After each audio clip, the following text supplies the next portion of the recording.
Anda telah mengunduh podcast yang dipaparkan oleh Pendeta Dr. Erastus Sabdono ini dari truth.id/voice. Selamat mendengarkan podcast ini. Shalom saudara sekalian. Kebenaran hari ini adalah karunia sulung roh. Dulu sebelum menerima pendamaian dari Allah oleh korban Kristus, kita bukan saja berstatus bermusuhan dengan Allah, melainkan juga benar-benar berkeadaan bermusuhan dengan Allah karena karakter atau keadaan kita yang jahat. Pendamaian dengan darah Yesus oleh pihak Allah membuat status kita diubah dari status seorang pemberontak menjadi orang yang tidak berstatus pemberontak. Saudaraku, keadaan kita adalah keadaan manusia yang telah dibenarkan di hadapan Allah. Tetapi keadaan kita tidak atau belum berubah secara otomatis. Ini berarti perdamaian dengan Allah belum lengkap atau utuh.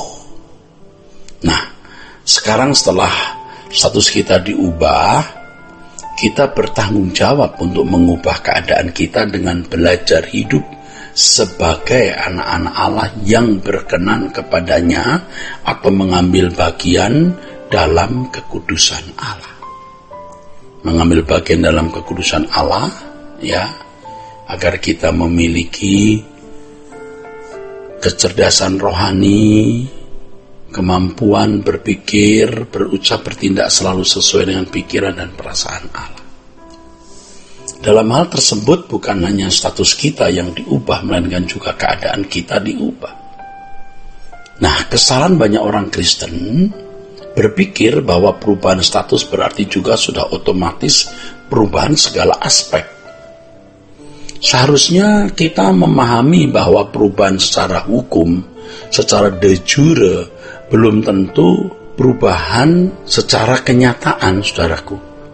Perubahan secara hukum de jure belum tentu juga perubahan secara kenyataan. Secara kenyataan, saudara. Nah, ini yang harus kita mengerti. Secara de facto-nya itu belum.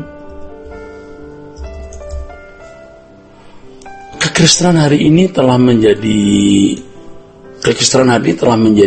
hidup keberagamaan bagi banyak orang Kristen, hanya ya beragama begitu. Mereka kehilangan esensi kekristenan yang sejati. Esensi kekristenan yang sejati adalah perubahan keadaan manusia batiniah yang dengan demikian perilaku kita akan berubah secara fundamental sehingga menjadi semakin sesuai dengan rancangan Allah semula.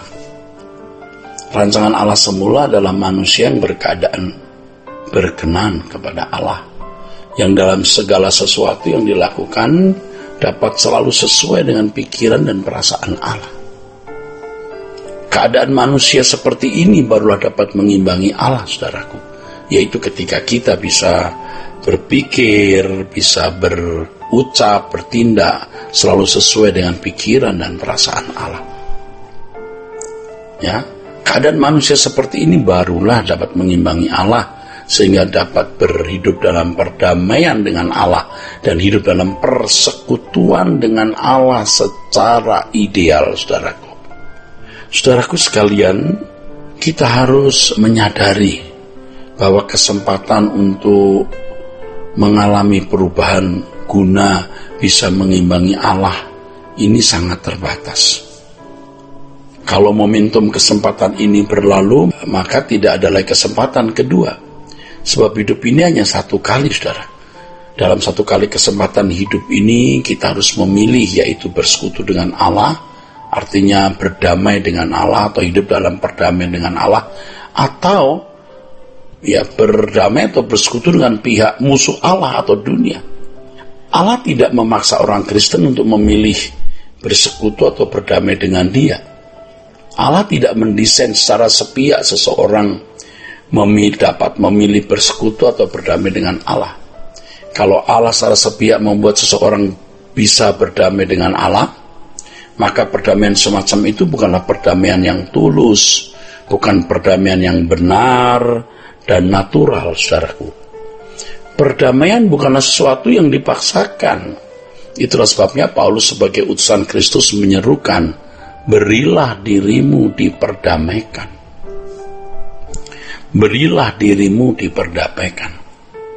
Orang percaya adalah orang yang mendapat hak istimewa sebagai memiliki karunia sulung roh. Karunia sulung roh ini adalah potensi untuk menjadi pewaris kerajaan Allah bersama-sama dengan Tuhan Yesus. Tetapi kalau seseorang tidak berkarakter berkenan kepada Allah karena tidak mengusahakannya dengan sungguh-sungguh, maka ia berkeadaan seperti Esau yang menukar hak kesulungannya dengan semangkuk makanan. Hal ini sama dengan kalau orang percaya tidak mengubah diri untuk berkeadaan bisa berdamai dengan Allah, berarti ia menolak anugerah memiliki karunia sulung roh. Berarti ia gagal sebagai anak-anak Allah. Orang yang memiliki karunia sulung roh adalah pribadi-pribadi seperti Yesus yang melakukan kehendak Bapa.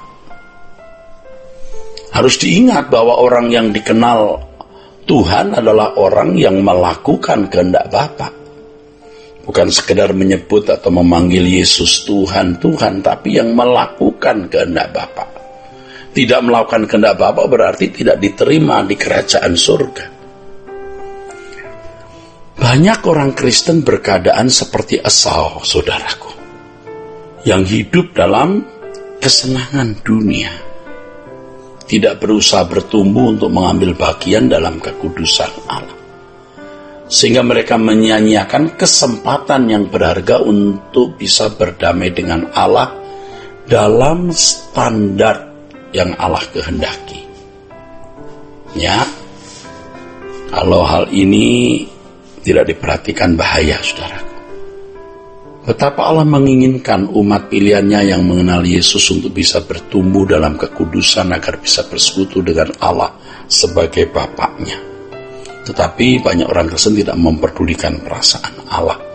Hal ini tentu saja mendukakan Roh Kudus.